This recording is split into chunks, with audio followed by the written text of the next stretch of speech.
kami dibesarkan oleh seorang ibu.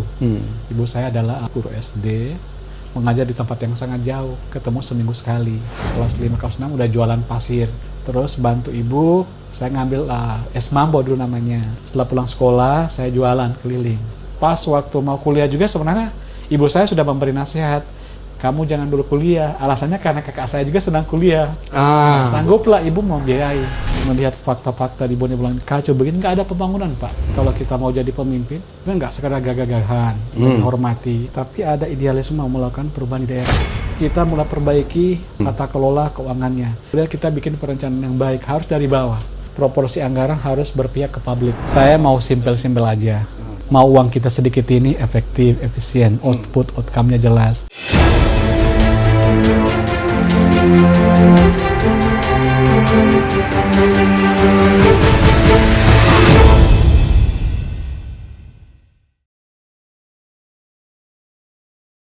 Oke, Assalamualaikum warahmatullahi wabarakatuh. Selamat siang Pak Bupati, selamat datang di UTAS Kemitraan bersama saya Laude Muhammad Syarif. Hari ini saya ditemani oleh Pak Bupati Bone Bolango, Provinsi Gorontalo, Bapak Haji Hamim. Apa kabar, Pak? Alhamdulillah kabar baik, Pak Laude. Ya, kami sangat bersyukur bisa bertemu dengan Pak Bupati. Oleh karena itu, maka saya sekaligus ingin berbincang-bincang tentang Bone Bolango, dan oleh karena itu sebelumnya mungkin karena para pemirsa yang para pemerhati pemerintahan khususnya, kalau bisa Bapak bercerita sedikit tentang diri Bapak dan tentang Bone Bolango. Apa yang unik dari Bapak dan apa yang unik dari Bone Bolango? Terima kasih Pak Laude. Kami senang sekali menjadi teman diskusi Bapak di siang hari ini di Kemitraan dan di podcast Kemitraan. Mudah-mudahan ada praktek-praktek yang baik yang dari kami bisa menjadi inspirasi juga untuk daerah lain, atau juga bisa saja yang menyaksikan, nonton, bisa memberi masukan juga kepada kami. Perkenalkan, kami Kabupaten Bone Bolango, adanya di Provinsi Gorontalo. Kami kabupaten dengan usia 18 tahun. Mirip-mirip kemitraan, Pak. Kemitraan. Iya. Lahir pasca reformasi. 2003 lahir dengan jumlah penduduk lebih kurang 166.000, 18 kecamatan dengan luas wilayah lebih kurang 2 juta meter persegi atau 2 kilometer persegi, di mana lebih dari 70% wilayah kami itu adalah hutan taman nasional dan hutan lindung.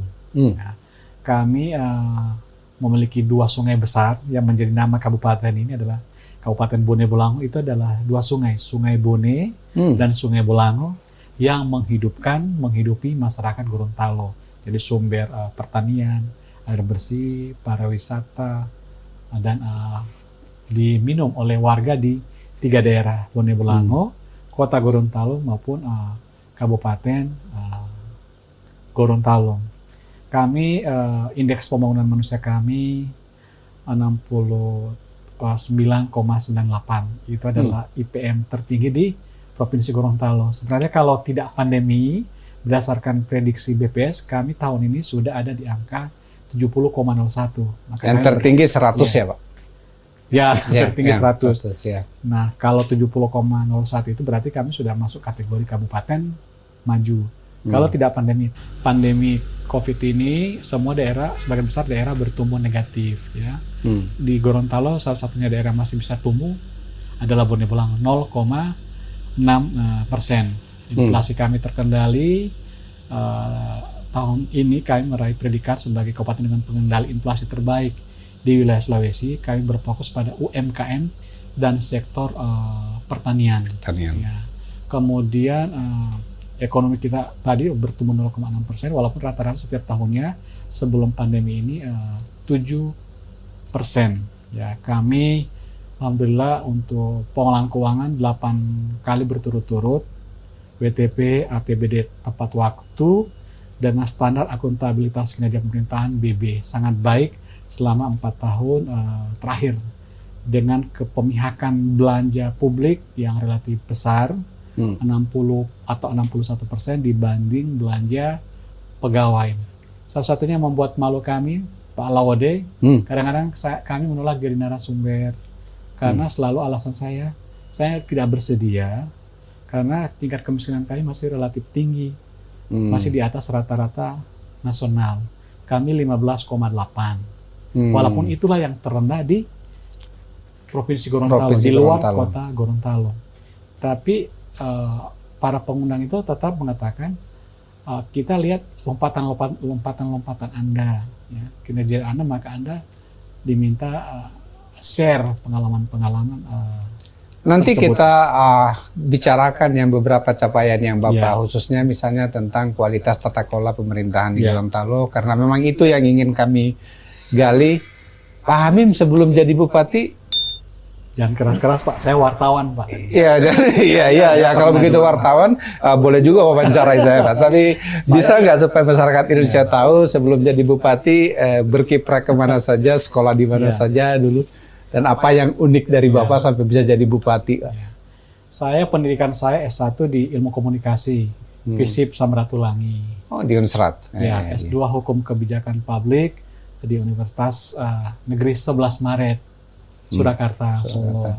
Kemudian saat ini saya insya Allah sedang mempersiapkan ujian tertutup S3 di Universitas Brawijaya dengan fokus pada pengolahan sumber daya alam dan lingkungan. Mudah-mudahan dalam 1-2 bulan ke depan sudah selesai. Jadi saya ini paladi seperti zigzag, ya.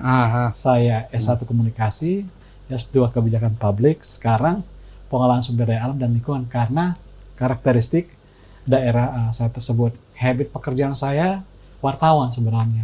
Saya pernah di Jawa Pos dengan fokus di Manado Pos sebagai cabangnya atau anak kandung dari Jawa Pos. Kemudian saya 5 tahun menjadi koresponden Tempo dari 91 sampai Tempo di Bredel. Kemudian saya juga jadi koresponden SCTV untuk 3 daerah, Sulawesi Utara, Gorontalo dan Ternate. Saya 5 tahun, 97. Saya masih ingat 97 itu Lady Dian meninggal. Dan saya loloslah jadi wartawan koresponden SCTV sampai 2001. Nah, setelah itu saya mengundurkan diri karena saya permanen di Manado Pos sebagai manajer pemimpin di situ, diperintahkan oleh Pak Dalan untuk ke Gorontalo, ngawal lahirnya Gorontalo jadi provinsi. Ya, Pos bikin koran baru di sana, namanya Harian Gorontalo Pos, dan saya jadi pemimpin di situ. Masih hidup itu Gorontalo Pos? Masih hidup. Ya. Kemudian setelah itu kami berusaha mendirikan radio, namanya Go Radio, Gorontalo Radio. Kemudian lagi rame sekali TV-TV lokal, maka kami pun bikin TV, namanya Go TV, Gorontalo TV. Nah, setelah itu kami berkiprah, ikut seleksi Komisi Pemilihan Umum Provinsi Gorontalo, alhamdulillah terpilih sebagai anggota KPU pertama periode 2003-2008. Nah, nanti pas 2009 selesai S2, ada pilkada, saya diminta masyarakat untuk maju. Maka kami majulah dari independen. Ya. Ini menarik. Salah satu kepala daerah, wakil kepala daerah yang terpilih awal-awal dari jalur independen itu kan mungkin baru 4 waktu itu. Salah satunya kami, Kabupaten Bone Bolango, mengalahkan Bupati Petahana yang berkuasa selama 7 tahun dengan selisih 604 suara. Ya, tapi bisa menang di tempatnya di Kabupaten Bone Bolango dengan tagline "Selamatkan Bone Bolango". Waktu itu apa yang harus diselamatkan, Pak? Memang waktu itu juga dinamika politiknya sangat tinggi, nggak ada pembangunan dan itu tampak nyata. Yang ada itu cuma konflik. Itu juga yang membuat ada idealisme saya sebagai putra daerah yang ada sedikit pengetahuan. Nah, saya harus bantu memperbaiki daerah saya karena konflik-konflik nanti kapan bangunnya kalau begini terus. Karena itulah saya masuk dan saya yakin akan menang. Kami bisa menang waktu itu dengan salah satu kan harus ada diferensiasi, melihat fakta-fakta di Bone Bolango kacau begini, nggak ada pembangunan, Pak. Selama 7 tahun hanya ada 1 kantor yang dibangun, kantor Bupati Bone Bolango. Selebihnya ini semuanya ngontrak, lalu dengan PAD yang sangat rendah, ya. Jadi nggak tampak itu. Ini jadi kapitalisasi, jadi narasi bahwa memang pemimpin sebelumnya tidak berhasil. Kan kita bela publik, Pak, bukan marah sama ini, tapi ini kita harus sayang daerah baru, ya, daerah otonomi baru, tapi nggak berkembang, nggak maju. Nah, inilah yang membuat ada idealisme. Kami harus bantu membangun daerah. Kebetulan juga basic saya juga di wartawan. Saya banyak di politik-politiknya, di pemerintahannya. Juga karena di S1-nya ilmu komunikasi dan posnya wartawan di kantor gubernur, banyak berhubungan dengan bupati, wali kota, gubernur, termasuk bagaimana program dilaksanakan, bagaimana mengelola konflik, hubungan antar partai, juga ke DPR. Itulah bakal kami untuk maju sebagai wakil bupati. Saya ini Pak, mohon maaf saya potong sedikit, tapi saya pengen menggali lagi sedikit. Soalnya Pak, banyakan sekarang itu kalau mau jadi bupati atau jadi gubernur kan harus modalnya besar ya, modalnya besar. Oleh tim kemitraan ketika pergi ke Bone Bolango untuk melihat, Bapak itu juga kan bukan sama dengan saya Pak, bukan orang kaya. Orang kaya. Bisa sedikit Pak diceritakan tentang masa lalu itu, tapi bisa maju sebagai calon independen dan alhamdulillah dipercaya oleh masyarakat. Supaya para pemirsa khususnya para milenial ini kalau mau jadi bupati itu ndak harus kaya raya dulu ayahnya. Bisa flashback sedikit Pak kalau Bapak berkenan Pak. Ya. Saya kebetulan juga lahir dari keluarga sangat sederhana. Ayah saya petani tapi juga sudah mantan kepala desa, 41 tahun kepala desa. Ya, tapi beliau udah stroke dan kami dibesarkan oleh seorang ibu. Ibu saya adalah guru SD, mengajar di tempat yang sangat jauh. Kadang-kadang ketemu saya seminggu sekali, anak-anaknya ketemu seminggu sekali. Karena begitu terisolir daerah tersebut tempat ibu saya mengajar. Jadi dari kecil saya sudah terbiasa melakukan hal-hal yang dikerjakan orang dewasa seperti mencuci baju sendiri, menyetrika. Udah kelas 3 SD itu udah kami lakukan. Kemudian naik kelas 5, kelas 6 udah jualan pasir. Kebetulan rumah saya dekat kali. Jadi saya ngangkat pasir, saya naikkan ke atas untuk dijual. Terus bantu ibu, saya ngambil es mambo dulu namanya. Saya lilin. Lilin. Saya ke sekolah, jemput dulu 1 termos es mambo, saya bawa ke sekolah. Setelah pulang sekolah, saya jualan keliling. Kadang-kadang juga jualan namanya sorba. Itu kacang hijau yang dicampur dengan gula merah, namanya di Gorontalo itu sorba. Saya juga bubur kacang hijau. Iya, bubur kacang hijau itu buatan ibu saya. Dan favorit ibu saya itu kalau bikin kue dadar. Bahasa Gorontalonya dadara, itu yang saya jual. Tapi tiap kali saya jualan es, jualan dadar, termasuk jadi kondektur kenek itu, saya tiap kali ketemu majalah, koran saya jongkok Pak. Walaupun koran itu sobekan segala macam, saya buka. Saya baca sambil jongkok gitu. Terus kebiasaan saya juga, saya biasanya nggak langsung pulang ke rumah. Saya pergi ke rumah tetangga saya yang kebetulan pegawai Pelni. Nah, pegawai Pelni ini tiap hari pulang bawa majalah Tempo waktu itu. Majalah Topik, Detektif Romantika, Sinar Pagi, saya hafal Pak waktu itu ya. Jadi saya suka baca-baca ini. Makanya saya masih hafal itu nama-nama wartawan senior dulu ya. Ada dulu namanya Zakaria Empase, wartawan Tempo yang di Aceh sampai sekarang saya masih hafal begitu. Nah, ketika SMP saya kondektur, terus tiap kali liburan Pak Laude pergi ke Kota Mobagu, saya jualan ikan di sana Pak. Jual ikan, dapat uang buat bantu-bantu orang tua. Nah, pas waktu mau kuliah juga sebenarnya ibu saya sudah memberi nasihat, kamu jangan dulu kuliah. Alasannya karena kakak saya juga sedang kuliah. Nah, sangguplah ibu membiayai. Saya begitu ibu berita begitu, saya nggak mengiyakan, tapi saya lari ke masjid. Waktu itu waktu asar. Saya lari masjid. Saya selesai sholat asar, saya minta sama Allah supaya Allah luluskan saya di PMDK, penelusuran minat dan kemampuan. Waktu itu kan jalur khusus Pak. Ya. Akhirnya saya masuk 10 besar. Itu tahun berapa itu Pak? Tahun 88.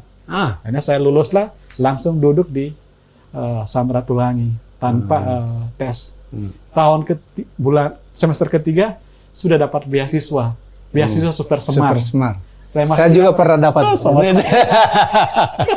Waktu itu bendaharanya siapa? Pak Prabowo Hadikusumo, Pak Prabowo Subianto. Pernah datang ke Manado. Semester 4 saya sudah jadi wartawan, Pak. Gitu. Itulah jadi saya. Jadi itu saya pikir penting Pak untuk diketahui oleh khususnya para milenial dan anak-anak saya gitu bahwa kalau kita mau berjuang dan sungguh-sungguh, insya Allah kita akan mendapatkan sesuatu. Karena saya juga lahir di pinggir pantai Pak. Kami punya jaring.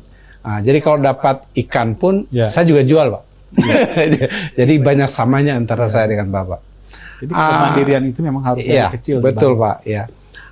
Saya, ya kan Bapak tahu, saya mantan komisioner KPK Pak. Jadi dan kebetulan KPK itu hubungannya dengan kemitraan sangat erat. Mulai dari sebelum KPK hadir sampai KPK setelah hadir, kami punya berhubungan sama. Saya mendengarkan beberapa informasi yang kami dapat bahwa ketika Bapak mulai menjadi bupati, kan mewarisi sesuatu yang kurang baik tata kelolanya. Sekarang menurut yang kami dengar bahwa tata kelola di Bone Bolango itu mulai dari sistem penganggaran, keberpihakannya kepada siapa, dan bagaimana cara mengelola uang yang tidak banyak itu agar tepat sasaran itu lumayan terkelola dengan baik. Apa yang Bapak lakukan sebagai pemimpin daerah waktu itu mengubah yang lama menjadi praktek yang lama yang tidak akuntabel itu menjadi sesuatu yang akuntabel? Makanya menurut saya perlu ada idealisme ya. Ada idealisme kalau kita mau jadi pemimpin, ada komitmen nggak sekedar gagah-gagahan, menghormati, ada protokolnya. Tapi ada idealisme mau melakukan perubahan di daerah. Ketika kami masuk 2010 akhir itu, Pak Laude, defisit kas itu 60 miliar. Defisit 60 miliar. Akhirnya apa yang kami lakukan sama almarhum Bupati waktu itu, kan saya wakil. Kita cut semua proyek-proyek yang didanai lewat PAD tersebut. Karena dananya nggak ada. Jadi beban kita. Jadi kita batalkan semua. Jadi kita bikin seimbang. Gitu. Kemudian kita mulai perbaiki keuangannya. Tata kelola keuangannya. Dengan memasukkan orang-orang dari BPKP. Untuk bantu pengolahan keuangan ini. Kemudian kita bikin perencanaan yang baik, harus dari bawah. Apa yang menjadi skala prioritas daerah ini? Apa kebutuhannya? Ya, nggak sekedar kemauannya bupati. Misalnya bupati mau bayar utang, maka dibikin proyek A, ya, bayar untuk utang ini nggak ada. Ya. Dan karena Bapak independen, jadi utang apanya itu? Utang saya sama masyarakat Pak. Iya, masyarakat, ya benar. Jadi saya nggak ada utang sama misalnya pendana, pemodal atau begini. Utang saya kepada masyarakat yang memberi kepercayaan kepada kami, tiket kepada kami untuk jadi bupati dan wakil bupati. Maka kepemihakan itu kami lakukan lewat perencanaan yang baik, ya, perencanaan yang baik dengan melihat kebutuhan masyarakat. Itu yang kami dorong. Walaupun juga tantangannya tidak mudah. Apalagi posisi saya waktu itu adalah pelaksana tugas bupati. Ya, seperti belum bupati, sepenuhnya bupatinya ada, tapi nggak bisa kerja. Saya harus melaksanakan, menghormati bupati, tapi juga ini pemerintah harus tetap jalan. Beliau sakit waktu itu. Sakit dan juga 2 tahun kemudian berpulang. Ya. Nah, saya baru tahun 2013 dilantik menjadi bupati definitif. Jadi yang paling penting itu tata kelola. Terutama harus bagus dan kita harus jadi contoh. Benar. Bupati, pemimpin harus jadi contoh untuk tata kelola yang baik tersebut. Maka kita pertama proporsi anggaran harus berpihak ke publik. Ya, walaupun juga ini mendapatkan tantangan dari birokrasi itu sendiri karena terbiasa uang ini seolah-olah uang pegawai, enggak, ini uang publik. Anda sudah ada Anda untuk gaji Anda, tunjangan Anda, tapi ini selebihnya adalah uang publik harus didedikasikan untuk publik. Nah, tantangannya itu dari birokrasi internal yang udah terbiasa, ya, mau menganggap seolah-olah ini uang mereka, uang dinas. Lalu dari DPR, ya, dari zaman lama sudah begitu modernnya, ada bergini-bergini. Ini tantangan luar biasa. Saya sampai berkali-kali dibully atau istilah sekarang dilecehkan. Dan apalagi posisi saya waktu itu adalah Pelaksana bupati, Ya, ya. apa nih bupati? Mereka istilahkan PLT bupati itu, PLT itu plastik. Bupati plastik istilahnya. Saya tidak berbalas pantun, saya tunjukkan kerja saya. Waktu kami masuk itu juga opininya nggak ada opini, disclaimer. Akhirnya 2 tahun pertama kami bisa menjadi wajar dengan pengecualian. 2012, 2013. Setelah itu sampai hari ini kami wajar tanpa pengecualian. Kemudian kita akuntabilitas kinerja pemerintahan kita perbaiki. Ya. Tata kelolanya sebaik dan semua pendekatannya pendekatan outcome-nya jelas. Apa tujuan anggaran, apa hakikatnya, apa manfaatnya. Ya. Bikin sesuatu kegiatan, apa ukurannya, apa indikatornya, apa dampaknya. Jadi nggak sekedar bikin misalnya proyek mercusuar, ya, atau proyek cari duit, itu nggak ada. Biasanya kan trennya kalau mau nyari duit disuruh bikin normalisasi. Nah, kan duitnya gede tuh, katanya dapat fee komisinya. Nanti kalau banjir datang, hancur lagi kan, nggak bisa diperiksa sama KPK atau kejaksaan dan sebagainya. Nah, kami menghindari proyek-proyek mercusuar seperti itu, atau bupatinya mau nyari duit. Yang kedua tadi ditanya, kalau kok Anda bisa jadi wakil bupati, padahal juga uangnya nggak seberapa. Ya. Waktu kami pilkada pertama independen itu, saya dengan bupati saya mungkin hanya ratusan juta, Pak. Selebihnya itu dana publik. Jadi harus kita pertanggungjawab. Publik yang mensupport ya. Support. Makanan, kendaraan, baliho, ya itu. Nah dari situ saya belajar kalau kita mau jadi pemimpin, sebenarnya nggak selalu ukurannya uang harus tetap ada, tapi nggak boleh ideologi kita uang, seolah-olah uang selesai. Karena pada faktanya banyak juga orang yang dengan puluhan ratusan miliar nggak jadi apa-apa, nggak jadi bupati, nggak jadi wali kota.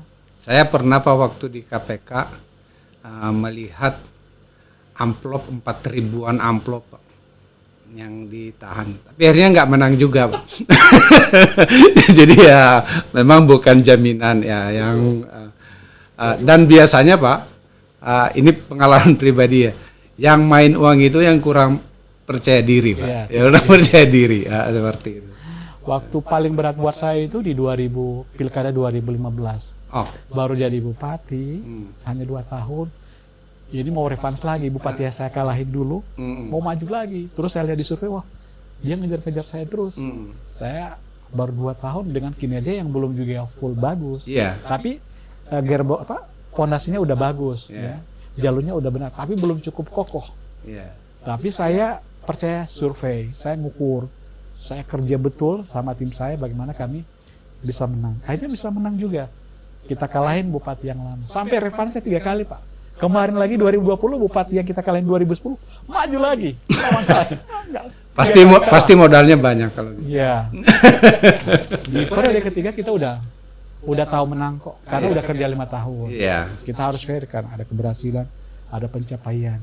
Jadi sebenarnya kalau kita mau misalnya petahana, kita kampanye kita itu jangan di masa kampanye hanya 2 bulan 3 bulan. Kampanye kita itu 5 tahun dengan 5 tahun dengan kinerja. Itu yang kadang dilupakan oleh para politisi. Ketika sudah menjabat itu melupakan konstituen yang mendukung dia, nanti setahun menjelang pemilu baru dia menyapa lagi seperti itu ya. Gitu. Saya ingin tanya lagi yang satu, Pak. Ketika terpilih jadi bupati itu kan pasti godaannya juga banyak, Pak. Apakah dari partai politik pendukung atau orang-orang yang bekerja buat kita sama kampanye? Bagaimana Bapak mau yakinkan diri dan staf-staf Bapak itu untuk tidak tergelincir, Pak, ke hal-hal yang tidak diinginkan? Pertama ke diri saya selalu menasihati diri saya. Karena semua ini kan nasihat kan. Yang pertama ini adalah nasihat untuk diri kita. Untuk selalu berhati-hati, mawas diri, hati-hati, tidak kemaruk, tidak serakah, ya gitu. Yang kedua sama tim saya, bolehlah Anda bekerja, tapi Anda harus profesional. Maksudnya profesional enggak, kan kadang-kadang diartikan profesionalnya kan harus ngasih sesuatu ke bupatinya misalnya, enggak. Anda harus ikuti regulasi-regulasi ini, aturan-aturan ini. Dan saya selalu katakan, saya nggak punya beban. Saya bilang saya nggak berutang ke siapapun, ya. Beban saya, utang saya ke masyarakat. Jadi mereka juga paham. Jadi mereka juga sebagian besar tim saya itu nggak minta sesuatu. Dan yang minta banyak ya. Karena mereka tahu juga. Ya. Saya bekerja dengan sungguh-sungguh. Yang penting ke tim saya itu misalnya ada program bantuan rumah. Kalau dia secara aturan dia masuk di keluarga penerima manfaat. Ya, pasti kita dia kasih dapat lah. ya. Dia berhak, apalagi dia berkeringat. Iya. Ya kan gitu. Kami juga bikin program namanya program perlindungan pekerja. Pak Laude, ada seluruh angkatan kerja sektor informal di Bone Bolang 90% kami lindungi, Pak, lewat program BPJS Ketenagakerjaan. Jadi ketika meninggal dia dapat atau kecelakaan kerja bisa dapat 40 sampai 148 juta dari BPJS Ketenagakerjaan. Preminya pemerintah daerah yang atas kebijakan saya. Ini yang saya terus terang ingin gali lebih lama karena itu ada temuan dari survei yang kami mengatakan bahwa itu hampir seluruh masyarakat Bone Bolango itu tercover kesehatannya. Ya, kedua. Ini bagaimana caranya, Pak? Karena ini harus diikuti oleh negara bahkan ya, bukan cuma pemda-pemda yang lain. Karena itu perintah undang-undang juga kan. Iya, betul. Pemerintah wajib melindungi warganya kan. Layanan kesehatan itu kan layanan dasar. Betul. Pendidikan, perlindungan pekerja. Nah, kami untuk kesehatan sudah 100% universal health coverage. Tapi kolaborasi.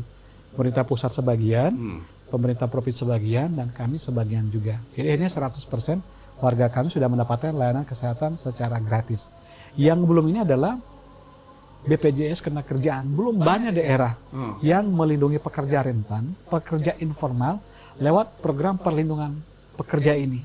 Saya punya pengalaman sebagai kepala daerah 10 tahun. Saya menganggarkan setiap tahun 1 miliar dana duka. Ya, ketika ada peristiwa kematian, lalu orang itu berasal dari keluarga tidak mampu, maka kita bantu 2,5 juta dana duka. Ya. Tapi kadang-kadang setahun itu baru bulan ke-7, bulan ke-8 sudah habis karena banyak yang meninggal. Banyak yang meninggal. Ya, hanya ini juga tidak banyak yang bisa kita tolong. Lebih baik kita alihkan saja, kita tambah dananya, naikkan 3 miliar ke BPJS Ketenagakerjaan. Lalu setiap ada peristiwa kecelakaan kerja atau kematian, mereka mendapatkan santunan 42 juta hingga 148 juta. Jadi dengan BPJS Ketenagakerjaan ini ada masa depan. Kalau 2,5 juta kan paling di Gorontalo itu ada tradisi 3 hari doa arwah kan, buat beli beras, beli ikan, buat sedekah.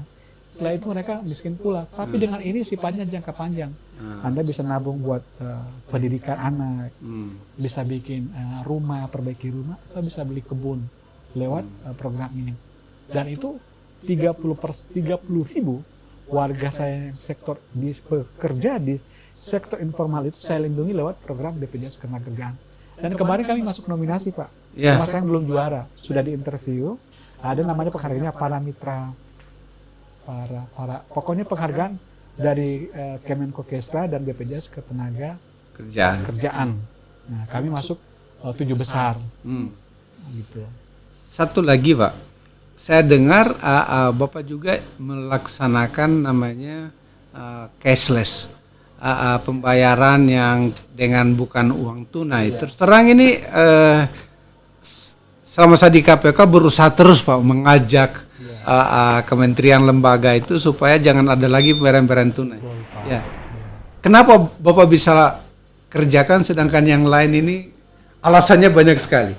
Ini bagaimana dan bagaimana caranya, Pak? Saya mau simpel-simpel aja. Mau simpel. Mau uang kita sedikit ini efektif, efisien, outcome-nya jelas. Dan itulah tadi saya bilang, saya nggak punya agenda-agenda yang misalnya mau mengeruk kekayaan atau apa. Bagi saya kalaupun dapat rezeki itu bonus. Bonus dari kerja-kerja kita. Tapi nggak boleh mendesain APBD ini untuk kita misalnya, untuk kepentingan kita. Misalnya untuk mau jadi apapun. Yang kedua, ini sesuatu yang sunatullah harus terjadi. Bahwa semua transaksi harus non-tunai pada saatnya nanti. Maka di Bone Bolango itu bukan cuma kabupatennya, bahkan ada desa diklaim di Indonesia Timur sebagai desa digital pertama di Indonesia Timur. di mana layanannya semua serba digital. Dia punya ruang control room untuk memonitor layanan masyarakatnya, pencurian, yang masuk rumah sakit, yang sakit, yang melahirkan dengan layanan digital. Yang ketiga ini memang juga ada unik juga, Bonebol yang jarang terdengar ini, ya. Iya, makanya saya ajak ngobrol, Pak. Ya, negeri antah berantah di sana, tapi kok dia udah transaksi non tunai semua, sampai dana desa, Pak Laude. Dana desa juga non tunai. Jadi walaupun desa itu di tengah-tengah hutan Taman Nasional, dia harus transaksi non tunai mendekati desa yang ada jaringan, yang ada sinyalnya, ada sinyalnya, gitu. Dan ini kan sadar akan kelemahan kan, uang kita terbatas, masa mau dimainin, ya? Jadi ini hasil dari sadar akan kelemahan, kekurangan kita. Maka uang ini harus kita dimanfaatkan sebaik-baiknya, Pak. Gitu. Dan ini saya rasakan betul, ya. Saya rasakan betul, bukan main efektif dengan transaksi non tunai. Dan dengan ini juga saya juga jadi punya empati, terutama kepada pengusaha-pengusaha kecil. Saya menyaksikan, melihat sendiri bagaimana, terutama di tengah-tengah pandemi ini, warung-warung kopi kasihan, pendapatannya berapa tuh? 100.000, 200.000 omsetnya. Tapi dia jujur, ya. Kalau sudah ada alat EDC perekam, ya, transaksi itu terekam. Dia jujur setiap hari bayar pajak 10%, langsung distorkan ke kas daerah. Bayangkan pengusaha kecil begini, dia ada kejujuran. Dia store lapangannya 10.000, dia bayarkan. Kalau kita, makanya saya bilang, kita harus empati dong, ya. Mereka ini dengan jujur membayar pajak 10% setiap hari, langsung dibayarkan, dipotong, karena udah tampak kan gitu berapa transaksi hari ini. Kita harus beri nilai tambah dong. Jangan kita pungut pajaknya, tapi harus ada tambah fasilitas di situ. Benar-benar. Bagaimana listriknya, bagaimana kebersihannya, sampahnya dijemput apa tidak, gitu. Supaya masyarakat ini semangat juga, ada manfaat. Saya pajak tapi saya dapat layanan kebersihan, sampah saya diambil, ya. Tiap hari saya ketika ngurus izin dimudahkan dan sebagainya. Dan tindak lanjut dari transaksi non tunai itu, sekarang kami punya mall pelayanan publik, Pak. Satu-satunya di Gorontalo kami, mall pelayanan publik yang mengintegrasikan lebih kurang 200 layanan di satu tempat. Di Bonebolango, Pak. Di Bonebolango. Di situ juga imigrasi masuk, kepolisian masuk urus SNK, kejaksaan juga masuk, bahkan termasuk ada kantor untuk mendamaikan suami istri yang sedang berselisih, sedang bertengkar. Termasuk layanan juga KTP, EKTP, kartu keluarga, kartu kematian, semua diintegrasikan di mall pelayanan publik tersebut. Satu-satunya di Gorontalo, dan itu hasil bonus, Pak. Dana insentif daerah, karena kinerja kita bagus, maka kita bikinkan mall pelayanan publik itu. Jadi intinya sebenarnya kalau kita sadar kelemahan kita, di situ juga ada peluang kita untuk lebih baik, untuk lebih maju. Dan saya senang juga, saya didukung oleh tim saya, maksudnya birokrasi saya, kepala dinas sudah paham. Ini gaya bupati ini selalu efektif, efisien. Kadang-kadang mereka juga suka ngomong, kasihan perjalanan dinasnya, setahun satu dinas kadang-kadang cuma 100 juta, 150 juta. Apalagi di pandemi begini kan, refocusing, realokasi nggak ada lagi.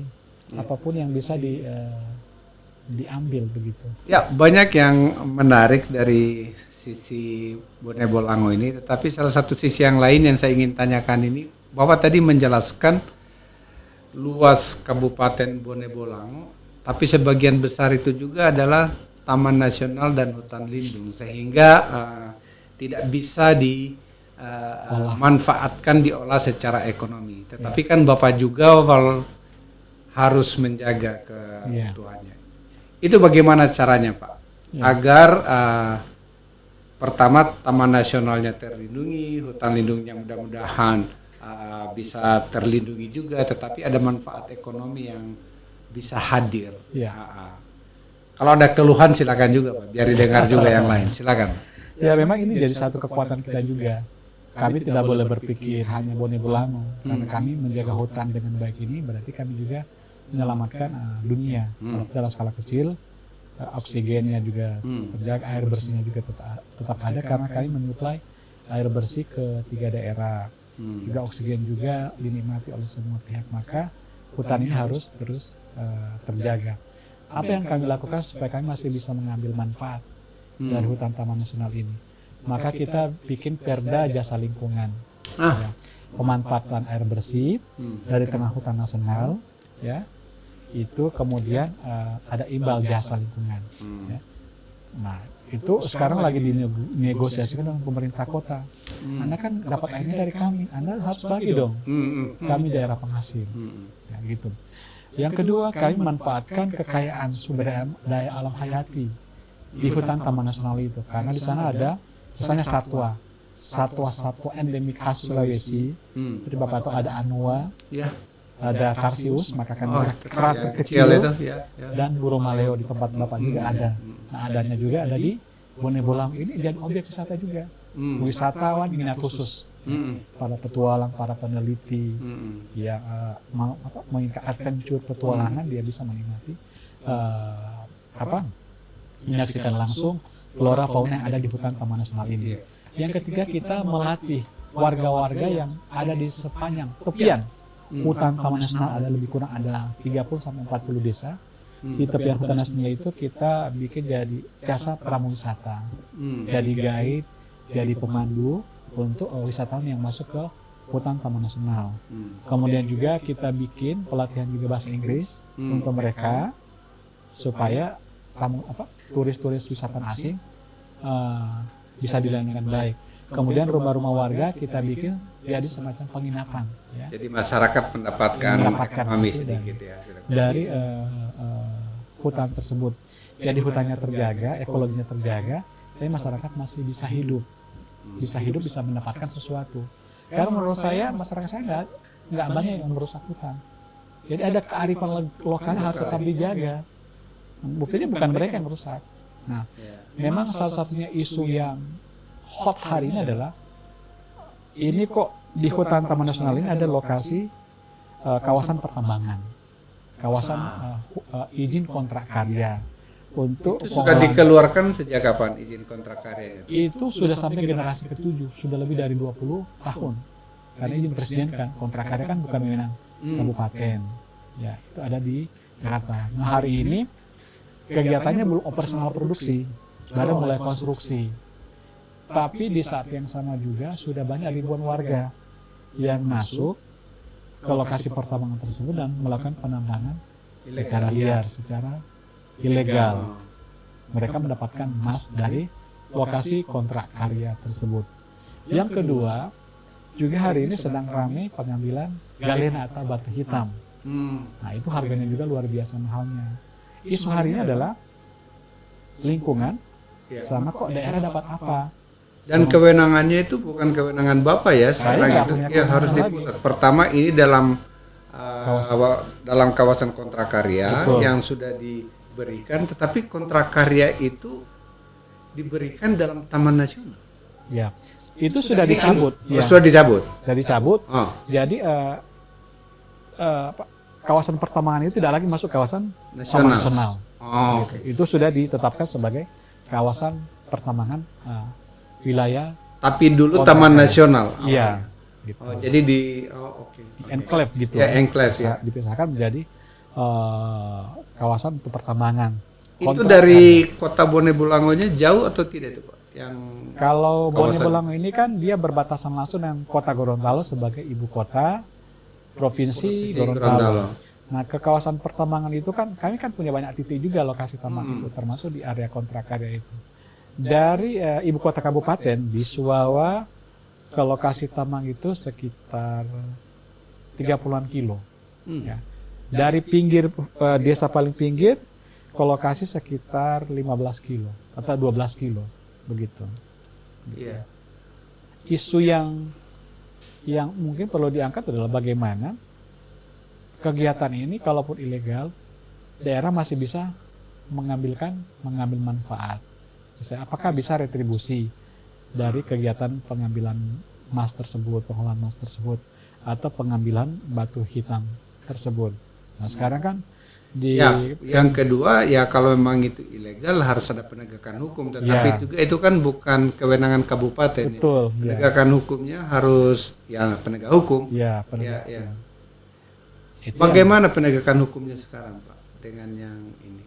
akhirnya juga dalam kondisi seperti ini, tengah pandemi begini kan tidak boleh ada keributan, kekecewaan sepanjang rakyat bisa menikmati ini dan nggak konflik. Maka Tapi ini dia mereka menggunakan kayak merkuri atau apa gitu. Ya. Ini kan berbahaya juga ini untuk sudah, yang sungai yang ada di Bone Bolango, Pak. Ini berbahaya buat masyarakat. ini ancaman, Pak. Ancaman. Karena penambang-penambang liar ini mereka menggunakan pengolahan emas itu ada dua, merkuri sama sianida. Iya. Dua-duanya nggak bagus. Nggak bagus.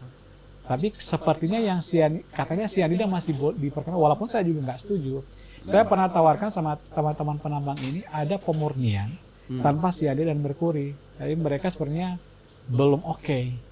Karena merasa ini lebih mudah, lebih cepat. Tapi kan kalau tailing limbahnya dibuang ke sungai kan bisa mencemari sungai. Mencemari sungai yang menjadi tempat minum sumber air di Gorontalo bahkan. Itu ancaman kita hari ini. Makanya ini kan tentang Undang-Undang B3 ada, bahan beracun berbahaya. Ada B3, ada B2 dan sebagainya kan. Undang-Undang pencemaran, Undang-Undang sungai. Nah, semua ini penegakannya ada di pemerintah pusat gitu. Mungkin karena kami jauh dari epicentrum ini kok.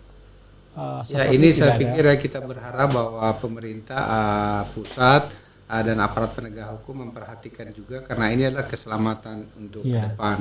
Apalagi hasil yang didapat itu pun tidak dapat diminta retribusi karena itu ilegal kan. Ketika kita sudah mengambil retribusi nanti dianggap ini sesuatu yang legal. Jadi ini kayak buah simalakama buat Bapak. Saya kan mau bantu juga, masanya kalau misalnya contoh batu hitam itu kalau setahun dia dapat 1 triliun omsetnya, kalau di situ ada retribusi untuk negara, pajak untuk negara 10% aja sudah 100 miliar Pak Laude. Ya, jadi untuk ini Pak, supaya untuk yang menonton di sini, mereka ingin tahu batu hitam itu apa Pak?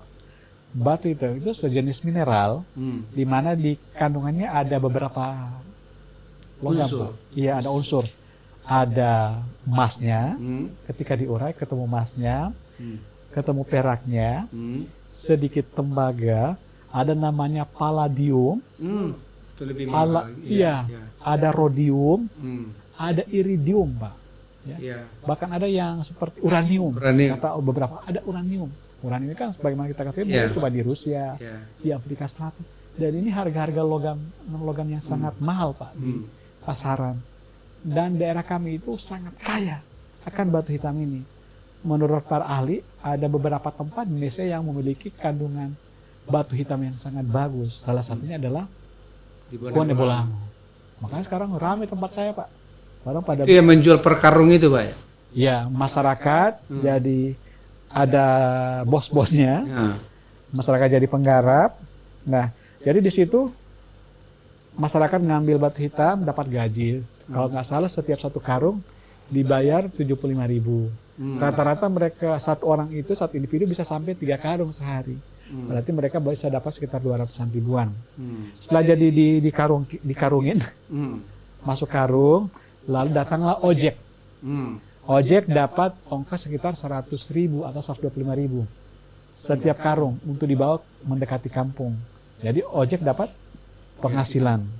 Ketika dinaikkan ke trek, ada bosnya, itu dijual per karung, itu sudah 500 sampai 600.000 rupiah. Nah, sebenarnya kalau diolah secara legal, sebenarnya nilai tambahnya bisa 10 bahkan 20 kali lipat. Dan sekarang masyarakat saya dapat pekerjaan, penghasilan dari ngambil batu hitam, ojek dapat penghasilan, rumah makan juga rame dapat penghasilan, ya, angkutan juga dapat penghasilan. Tapi negara belum dapat penghasilan. Ya, dan persyaratan lingkungannya kan tidak terkontrol dengan baik ya, sehingga ini memang sangat berbahaya dan memang ini perlu mendapatkan perhatian dari pemerintah pusat, Pak. Yang ini menjelang akhir, Pak, dari bincang-bincang saya dengan Bapak. Ini soal COVID bagaimana Pak di sana Pak? Dan bagaimana Bapak mengelola dana-dana COVID ini agar sama baiknya dengan pengelolaan yang lain? Ya, 2020 ini ada 3 yang anggarannya tetap, tapi mengatasi 3 hal. Ya. Pertama pilkada Pak, kan itu butuh besar juga dana pilkada. Ya. 2020 kan pilkada Pak. Yang kemarin itu Ya. lewat ya. Kemudian COVID itu sendiri, Hmm. terus ada bencana alam. Uangnya tetap untuk mengatasi banyak hal. Tapi alhamdulillah kami nggak ada utang Pak, nggak defisit, ya, nggak defisit, nggak sampai defisit. Kewajiban-kewajiban kepada pegawai masih bisa terbayarkan. Kemudian datanglah refocusing dan refokus dan realokasi anggaran, berkali-kali ada pemotongan 8% kan, dan itu didedikasikan untuk penanganan COVID. Dan itu semua kami penuhi, semua dipenuhi oleh pemerintah daerah dan semua dilakukan secara transparan. Nggak ada yang jadi proyek atau deal-deal dengan segala macam. Makanya ketika ada pemeriksaan, ketika proses ini juga kami didampingi oleh BPKP. Sekarang kalau penanganan COVID sendiri zona apa di? Kami alhamdulillah zona hijau Pak. Zona hijau. Sudah di level 2, tinggal 4 kecamatan yang zona kuning. Merah sama sekali sudah tidak ada. Dan resiko kami ini karena kami berbatasan dengan kota Gorontalo. Iya, jadi dari Gorontalo yang Gorontalo banyak masuk ke enam. Kemudian banyak pegawai-pegawai vertikal yang baru pulang misalnya dari Jakarta. Iya. Karena dia pakai KTP Bone Bolango, Iya. lokasi Bone Bolango, maka dicatatkan sebagai ya. kena di Bone Bolango. Kemudian capaian vaksinasi kami hari ini sudah di angka 58%. Ya. Ya, kami dari ada di peringkat tengah-tengah untuk capaian vaksinasi ini. Kami menargetkan sampai akhir Desember ini di 60%. Kemudian di bulan Oktober 70% capaian kami.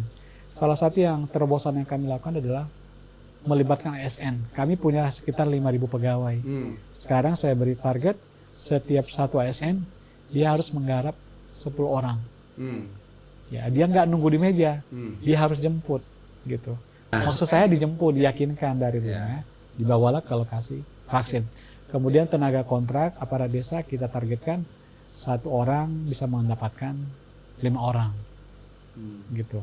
Dan 2 hari lalu untuk menggenjot vaksinasi juga ini kami terpaksa harus memberikan bonus.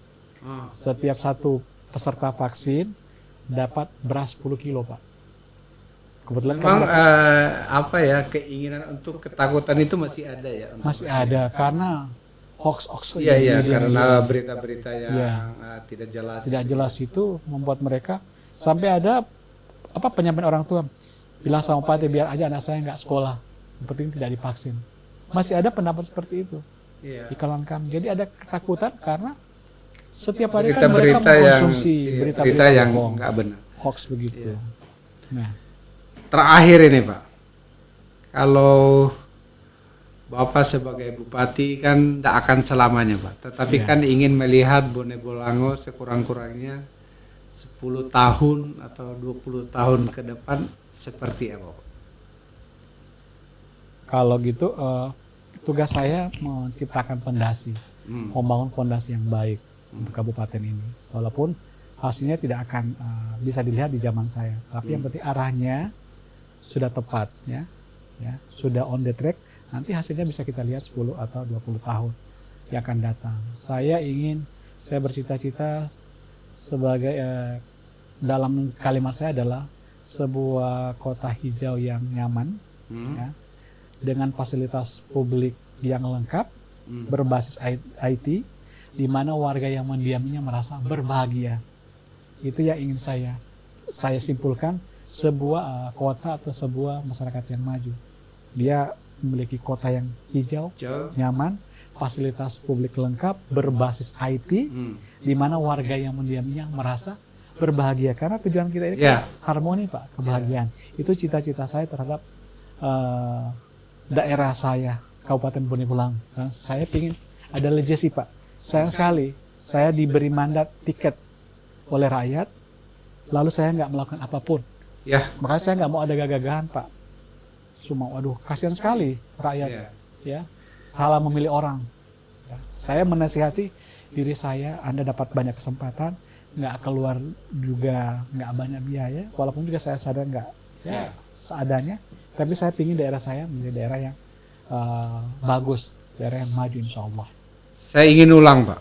Jadi Bapak sebagai Bupati menginginkan Kabupaten Bone Bolango itu terjaga lingkungannya, Ya, ya hijau, ya.